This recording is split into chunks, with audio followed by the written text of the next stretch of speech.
morning. It's March 12th. I'm looking at a beautiful mountain river stream really. Let me say where it is. Oh yeah, here you go. It's in Sochi, Russia. And I'll try and touch the river. Yes. This is on September 19th, 2019.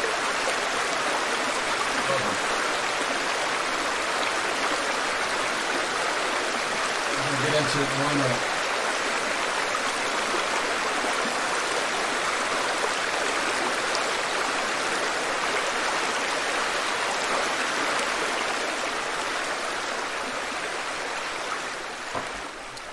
All right, good morning. We'll come back to this in a little bit. Let's get right into what's going on with the mind control. I was listening to National Pandemic Radio this morning, and I heard that they did something really dramatic at a Utah Jazz basketball game last night where one of the players tested positive for this virus, and the stands are full. I haven't seen a video or anything. The stands are full, and they came out and they announced that there's not going to be a game. Everybody had to leave, and now they've canceled the entire season. It says here to be a suspended season. Wow. Now, why would they do that? Why would they do that? One player tested positive, they cleared an entire stadium, canceled the game in a very dramatic fashion. Do you think there would have been an opportunity to do that before everyone came out to the game, where they started filling the stands? This is called dramatic effect. Literally, dramatic effect. Why would somebody want to do something like that for dramatic effect? Now, you might be of the mind that, well, it just happened that way. You've got a lot of catching up to do. That's how you think. I get it that this kind of thinking, a bit arm's length, very cynical in some sense. But when you've seen the patterns, you've seen the power that should be to do stuff like this again and again. You know, right? You know, you learn, and this is actually the default way to perceive something correctly in these days. So let's not forget, let not your heart be troubled. This is what is going to happen in these times. So been seeing this in the Drudge Report lately, just this big dump of headlines here, all of them pretty nasty. World walls off as leaders warn pandemic will worsen. You're hearing that left and right. Let me tell you something else real quick. I'll turn off this babbling brook. I don't think it's doing anything but creating noise right now. So, I remember when this was first, the only place it was in China, and video leaked of young people even walking down the street. They would just keel over dead. Now, in retrospect, what we've learned about it, how young people and children generally don't suffer at all. People under 50, maybe even higher than that, have mild symptoms. It's not that bad. It's really the elderly that with underlying conditions that can have a real problem. Now, think about this. They were showing people dropping dead in the street, and military-style police coming and yanking people out of homes. This kind of crazy stuff. Shooting people that were infected. Did you ever see anybody's brains get blown out or any blood? Probably not. Do you personally know anyone right now that has the coronavirus? Oh, maybe Tom Hanks. Just heard about that. Tom Hanks does. Okay, now they're putting names to it. I just learned there's someone in a nearby town that has it. Okay. They don't tell you his name. He's self-quarantined. This could be anybody. This could be made up. I'm not saying it is. All I'm saying is that this is mass hysteria in a very curious, accelerated mass hysteria that is having a lot of financial repercussions, and I want to talk about that too. Let's see. Now that you can spread it in the air. Well, we know it's a respiratory type of illness. It's mainly spread not by well, people washing their hands, and which is good. I think that's good anyway. So many people don't wash their hands. That's why I, for several years now, really just prefer to fist bump people, because I've seen so many men, I mentioned this the other day, walk out of the bathroom after urinating and just grab the door handle and walk on out back to the restaurant. It's disgusting. I've seen managers of restaurant waiting to wash their hands after they've peed, standing there texting, using their phone, which they're going to put in their pocket, wash their hands, then go back in the restaurant, in the kitchen, handle things. You know, these people have no sense. Senseless. I mean, it's a waste of time. Why wash your hands? It doesn't even make sense. All right, moving on. Wave of cancellations. Now, this is not just flights. This is all kinds of events. Let's see here. Businesses are plummeting. Job losses have begun. Stocks move into the bear market. Not sure we're quite there yet. It's moving towards it. Maybe today. Maybe on open in about an hour and a half. I'm sorry, about 45 minutes. It'll be because futures hit limit down. That means is that the exchanges have ceased trading. The market went a certain percentage past the close of the day before down, and the markets are thinner overnight, so they move a little bit more wildly, and they cease trading. Now it can happen during the regular trading hour session as well, but president's approval holds at 40%. White House told health agency classified deliberations. Iran and Russian media push bioweapon conspiracies. Now I need to look into this. I haven't read this. That's interesting because sometimes you can get the straight skinny from some of these allegedly rogue nations. That seem to be at odds with the powers that shouldn't be. Seem to be. It's the operative word. For example, China. You would think they're our mortal enemy. They're a trade partner, but they're really a communist nation, and that may be true, but if you think those leaders aren't belonging to some of the same secret societies, you're mistaken. They do. Let's see here. X-rays. Now, I wish I could get into this. I don't want to get into this. I really want to get into Psalm 91. That's the purpose of this video, because you can brace for this day and be inundated with fiery darts of fear-mongering. But it's interesting. This is what I want to say about this. Elon Musk says the pandemic is the coronavirus panic is dumb. He tweeted that out. He's got like 31 million followers apparently. And let's see here. They add right here, this is CNBC, Musk does not have a background in medicine or virology. What's the subtext? You shouldn't listen to him. He's not an expert.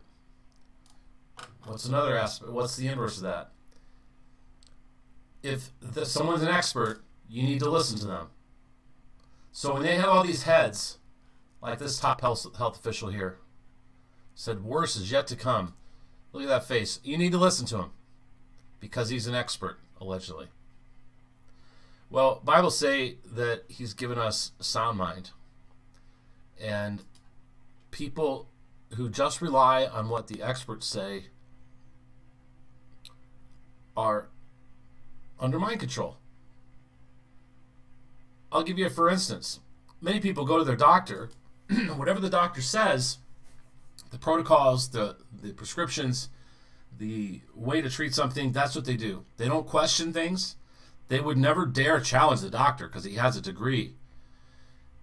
You can learn more about many things than your doctor has any clue about if you have an interest. If you've got some issue, you can dig into it way deeper than your general practitioner has any clue. Now, specialist, well, that's a little bit different story. But That's why you're going to see them. They're specialists in something. You're getting their information. You make the decision. You question them. Doctors kill more people than you can shake a stick at every year, okay? Anyway, so this is interesting. It's the experts that you were conditioned to listen to from an early age, that you have to listen to those in authority. Well, be an authority of your own life, I say. If you've got some question about some situation, become an authority on it. Any topic, you or I, with the information available to us today and critical thinking skills, you have to have those. If you have critical thinking skills, sound logic and reason, you can become an authority on about anything. Now, does that mean you're going to get paid for it? Is people going to put you on and become a talking head yourself? I don't know. Write a book and maybe, but that's about it. Let's see here. X-rays, why I'm bringing this up. X-rays show terrifying damage in lungs of victims. Now, why I'm showing you this is because it's a very, it's sort of narcissistic abuse. It's a type of hypocrisy. Over here, Elon Musk made this tweet. The panic is dumb. The hysteria is, it's hysteria, like I'm saying it's hysteria. Musk does not have a background in medicine or virology. Well, according to their standards, you could probably say I don't either. Okay. However, I know a lot about it. A lot, for various reasons. Going through hospital situations and medical situations with a family member for years. My own situation for years. General interest. General information that I wasn't that interested in but was made aware of. Then dug a little deeper. I usually go a little deeper. On stuff. So, do I know anything about it? Yeah. I own Grey's Anatomy, the book. Bought that when I was a teenager. Why? Was I becoming a doctor? No. I was interested in it. Anatomy. It's fascinating. Merck Manual. All about diseases and things like that. Got a copy. Do you? The Merck Manual.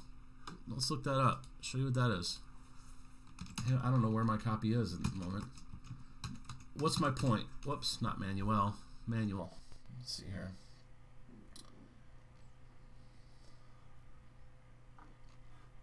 Here we go.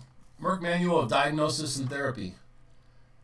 Referred to as the Merck Manual. World's best-selling medical textbook and the oldest continually published English-language medical textbook. Let's see here. It's one of several medical textbooks collectively known as the Merck Manuals, which are published by Merck Publishing, subsidiary of the pharmaceutical company. Let's see here. It's organized like many internal medicine textbooks into organ systems. It discusses each major disease of that system, covering diagnoses, prognosis, and treatment. There you go. Get one. Get one. Okay, again, I still haven't reached what I was getting at. Coronavirus X-rays show terrifying damage of lungs in COVID-19. So over here, you don't listen to Elon Musk. We're going to do damage control. He does not have a background in medicine or virology. But now you're an expert at interpreting X-rays, right? And so are they. So they put these images here. Do you know how to read this? Do you know what to make of this? The lungs of a 44-year-old Chinese man who eventually died. Really? Are we sure? Maybe it's a lung cancer patient. They can do all kinds of things with highlighting. I saw a brain of somebody who was like a partier, alcohol, drinker, and they did all kinds of things with the coloring, comparing it to another brain, basically indicating that all this stuff was damaged. It wasn't true. It was just the way they colored the graphic to make an impact on people. Can you read this? You get the idea. This is a chest X-rays of a Vietnamese man who was diagnosed after traveling to Wuhan. Okay, well, what are we seeing here really? Is this congestion? Well, what does it look like next to the common cold? You know, see what I mean? That's my point. We don't know what we're looking at. All of a sudden, you're expected to be an expert. You have, you know, don't listen to Musk because he doesn't have a background in medicine, but here's some x-rays for you to consider. I could have said it that simply. All right.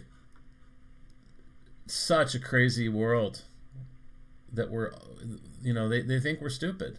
And most, you know, the way the world's reacting, I don't blame them. The way I see Americans reacting to this, apart from people that I know that are leery of what comes down the pike, I don't blame them. If I had all the money and power in the world and the Lord hadn't renewed my mind and heart, wouldn't I do just the same? Wouldn't I use my powers to shape and mold the world and population to serve me and do and fit my vision of what reality ought to be? You know? Can you blame them? These depraved individuals at the top. When I say top, I mean all through that strata of power and influence and networking and riches and evil and depravity.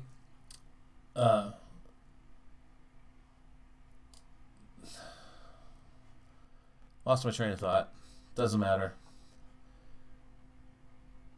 Super rich jet off to disaster bunkers. Okay. All right. So this is a major Western nation here. Germany, 70% will be infected. Tom Hanks tests positive. NBA suspends season. Dogs and cats living together. Mass hysteria. All right. Moving on. Let's look at this one. Stock futures tank. Well, I want to talk about this chart here. First of all, if you can imagine, if you will, from this low here in 2009 to this low to this low, here's a trend line out to here. We haven't reached that trend line. Now, you could draw a trend line from here to here, through here on these lows to this low. We're just touching this trend line. If I showed you a 5-minute chart on any given day in a intermediate trend up, like during a day, over a course of an hour, the market goes, it can only do 3 things: up, down, or sideways. Well, this is a bull market. What happened on each one of these events, right? Well, when you buy low, you get to a point, you take some off, you sell. Then people start selling, and it generates a little traction, and then you buy at a better price. You take more profit, you buy at a better price, and on it goes, okay? You've got smart money and dumb money. So the market's going up, up, up. You had a dramatic drop here. I don't remember what this was. Dramatic drop here. This is the last couple weeks. Well, is it going to retrace all the way down to here? Maybe. Is that the end of the world? No. Not at all. They are saying, they call these losses, right? Futures plunge. And yeah, loss. Okay, they're talking about loss. Hang on a minute. I read a little bit of this earlier. Where is it?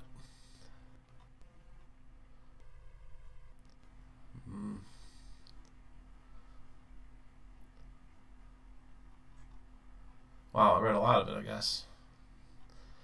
Well, I don't know why it's important for me to show you, but the point being is that they call them losses, right? Oh, here we go. Pairing those losses slightly. Let me tell you that in futures particularly, when the market's going up, people are making money and people are losing money. When the market's going down, people are making money and people are losing money. It's called shorting the market. You get short means your bet, for lack of a better term, make it understandable. Your bet is that the market's going to go down. And when the market goes down, you make the same amount of money as if you bet the market was going to go up and took a position long. So you can go long or short, right? The people who are long don't see it going any higher. So this news breaks, they sell, they get out, they sell, and the dumb money buying at the top is still buying until they realize, oh, I should sell too. Now these people who are selling, many times they're reversing positions as well. They're taking short positions. They're smarter. They're going to make money going down. They make money going up and make money going down. They may capture the whole move. Most don't, but the big institutional players. Well, I'm getting too far afield in this. Okay. Point being is that when they call these a loss, it's a gain. People who bought all along these low points here, or trend lines, or wherever, they just made a punch. They banked their money. They just banked the money. They took the money in profit, and they might have even taken short positions. Now, as the market starts going down, let's say we really do start to, they call it when they come out and call it a bear market, there's people buying underneath at some points. So the general public is usually late to the game. Once it becomes big news, if you just think back recently, the Bitcoin fiasco, where the Bitcoin went, I don't remember what time period, it was very short though, went up to like $20,000 for a Bitcoin, you know, over a short period of time. And then everyone was talking about Bitcoin, and people were buying Bitcoin, but they're buying at the top. And then what happened? I think in an even shorter period of time, it tanked. I think it was like overnight. I'm just pulling this out of the air. I don't remember the details exactly. It was in the last couple of years. And it tanked. So people will start selling. Like people will start, get me out, call their broker, get me out, I want out. You know, fewer people in the stocks and everything will take short positions, but they will just get out. And smart money, at that point, when the general public is selling, they're either going to keep pushing it down further and still make money on the shorts to a certain point, but then they're going to start buying at better prices. All right, I didn't mean to get into this market lesson. The point is the news is just so skewed. I really wonder, this guy, Greenbaum, I wonder if he posed for this. Or they actually, if this was a real, genuine moment. Look at him hitting his head. Oh, dear. You know, I mean, they play us like fiddles. This is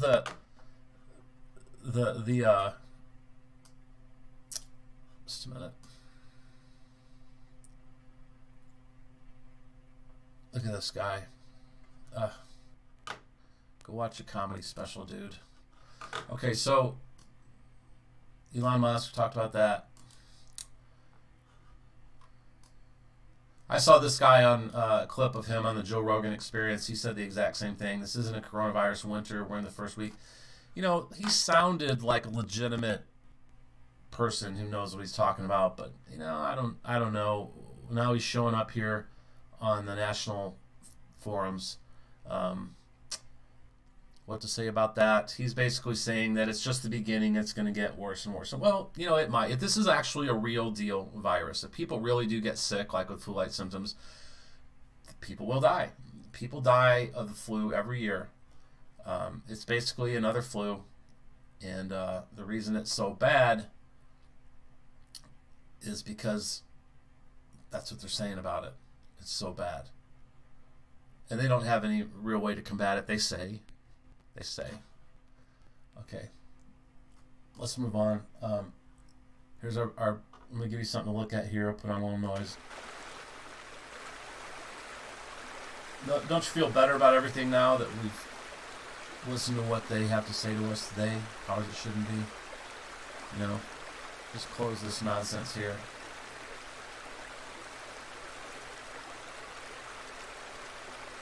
So I'm going to read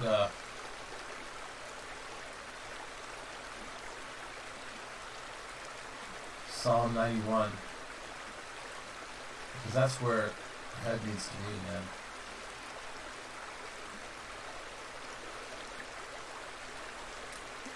I'll just read down to, yesterday I did 3 to 4, today I'll do 5 to 6, maybe a little more.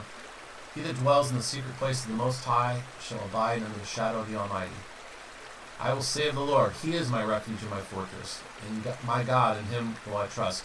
Not in the news, not in being informed, not in rubber gloves and Lysol, not in gargling bleach and social distancing.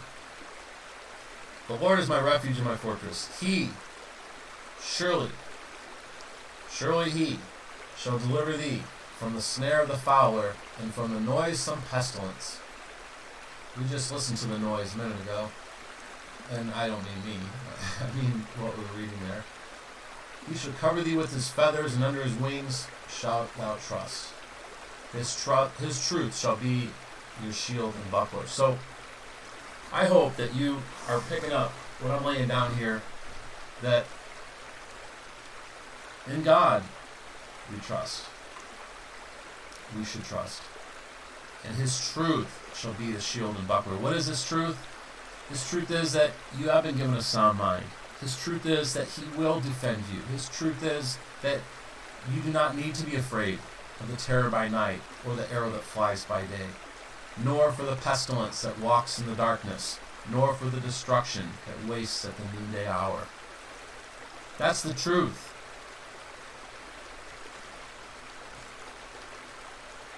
I'm getting a phone call. Okay.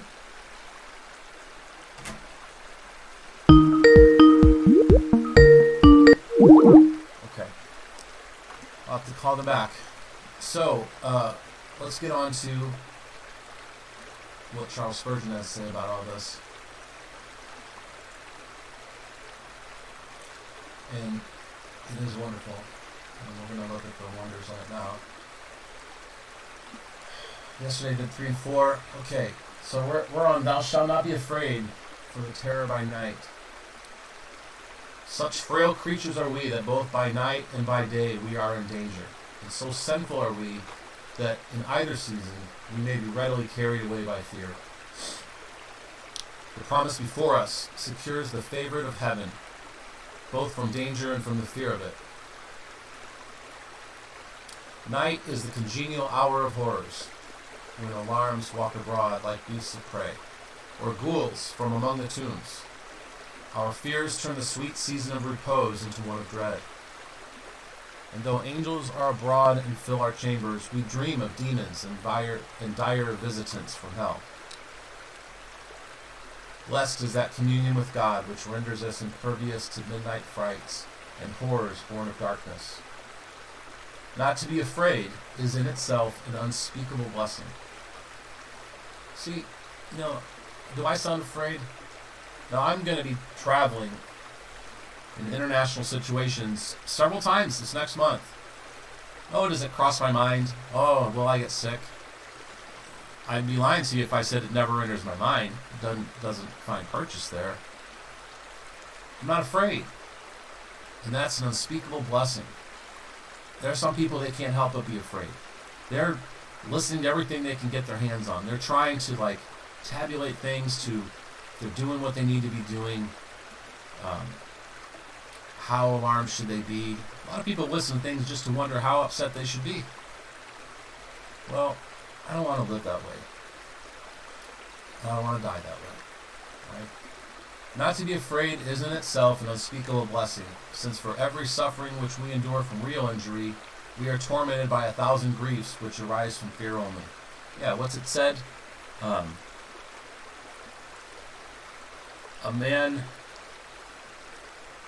coward dies 1,000 times, but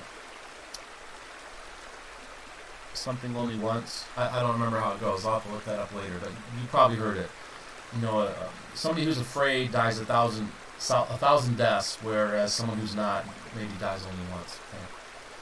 The shadow of the Almighty removes all gloom from the shadow of night. Once covered by the divine wing, we care not what winged terrors may fly abroad in the earth. Quote, nor for the arrow that flieth by day, unquote. So the way this is laid out, it's a paragraph in verse 5, and it breaks the verse down. And so midstream here, it interjects the latter part of that verse. So, cunning foes lie in ambuscade, and aim the deadly shaft at our hearts, but we do not fear them, and have no cause to do so. That arrow is not made which can destroy the righteous. That's a beautiful thought. There's not an arrow made that can destroy the righteous. For the Lord has said, quote, no weapon that is formed against thee shall prosper. That's an Old Testament verse. Excuse me. In times of great danger, those who have made the Lord their refuge, and therefore have refused to use the carnal weapon, have been singularly preserved. People are using carnal weapons. No, I'm not. Obviously, I'm not saying that you're not as like you pray for God to save you, but you paddle like hell, right?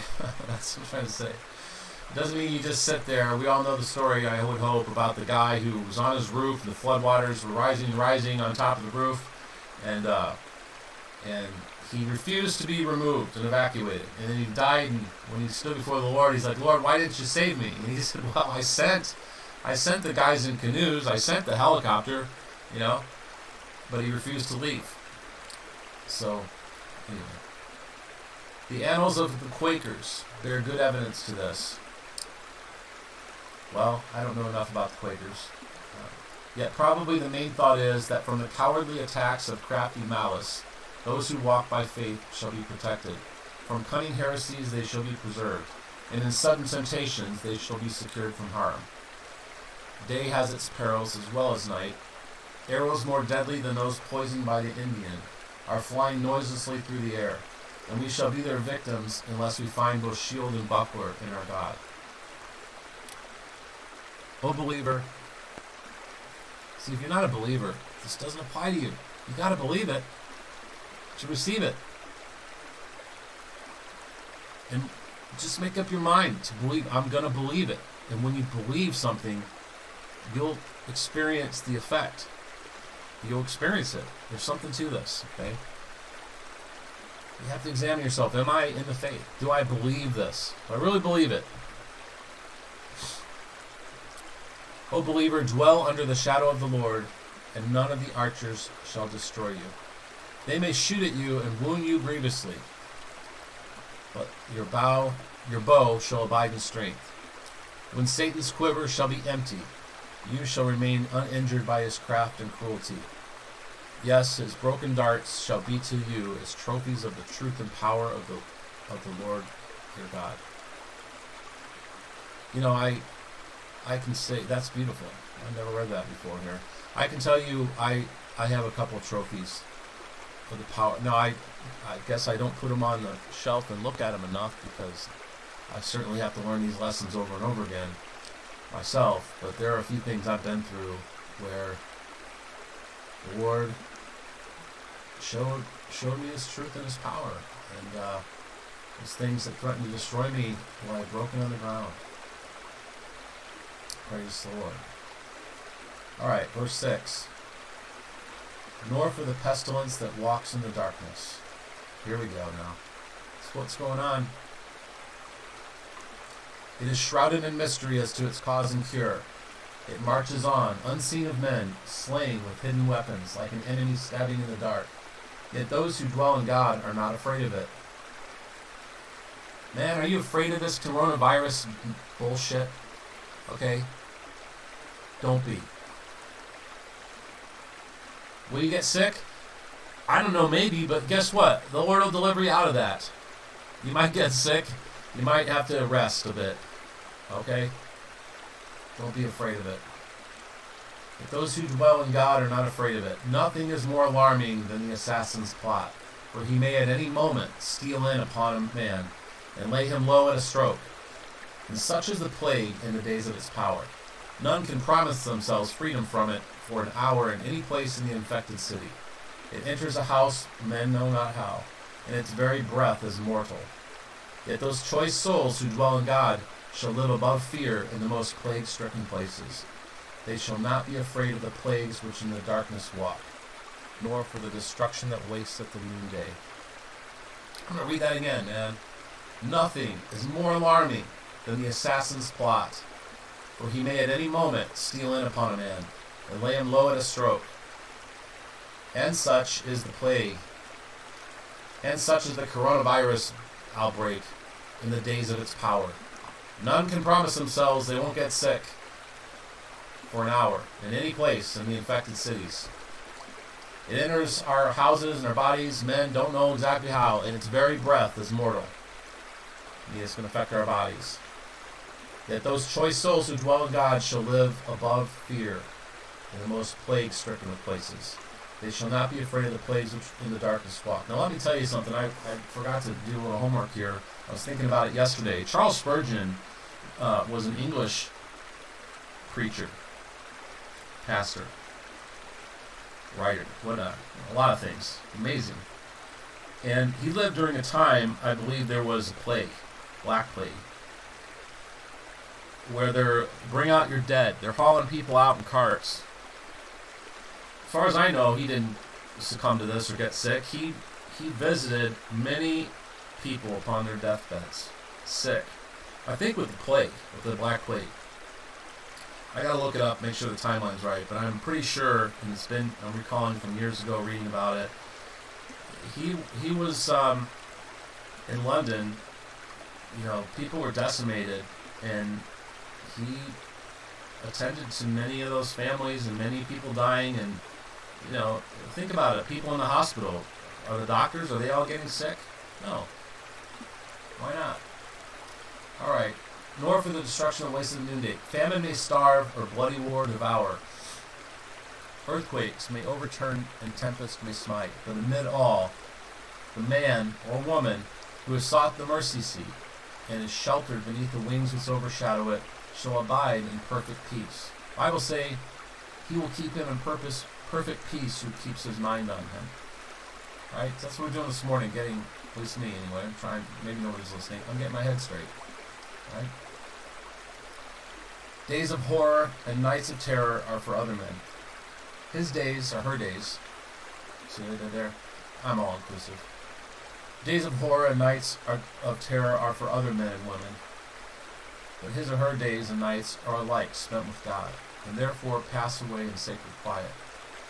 His peace is not a thing of times and seasons. It does not rise and set with the sun, nor does it depend upon the healthiness of the atmosphere or the security of the country. Upon the child of the Lord's own heart, pestilence has no destroying power, and calamity no wasting influence. Pestilence walks in the darkness, but he dwells in the light, or she. Okay, you get my point. I'm not going to keep doing that. Destruction wastes at noonday, but upon him another sun has risen, whose beams bring restoration. Remember that the voice which says, "Thou shalt not fear," is that of God himself, who hereby pledges his word for the safety of those who abide under his shadow, nay, not for their safety only, but for their serenity. Isn't that nice to know that God wants us to be serene? I gotta think about that. I don't spend enough time in places like this mountain stream in Sochi. I've made a promise to myself I need to get outside more. Spend way too much time in front of this plastic thing. Okay, let's see.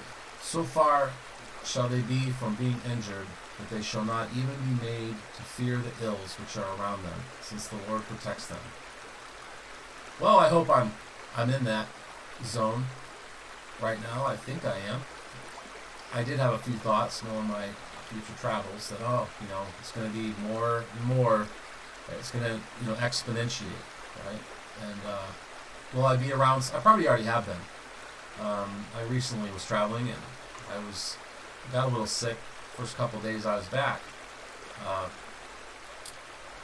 It wasn't life-threatening or anything like that. Who knows what it was? Maybe I already had it. I don't know. Possible, but it came and went. It didn't, knock me down, but I got back up again, as the song goes, right? All right, here's a quote. He has a quote here from somewhere. Maybe a hymn. He his shadowy plumes outspread, with his wing shall fence thy head, and his truth around thee wield, strong as tard or bossy shield. Okay, new vocabulary word. Tard.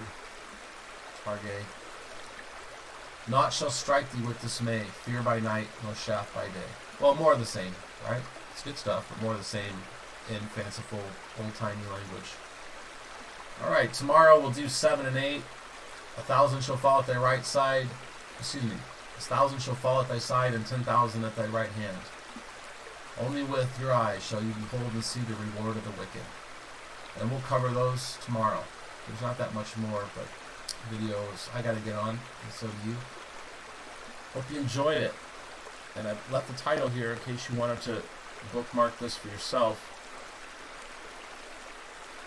If you can't get outside, bring outside in. Right? That is pretty. Wish I was there right now. Alright, make a great day. And remember to abide under the shadow of the Almighty. Right? How do we do that? Think about these things throughout the day. Let peace be your umpire. You know? Alright, make a great day.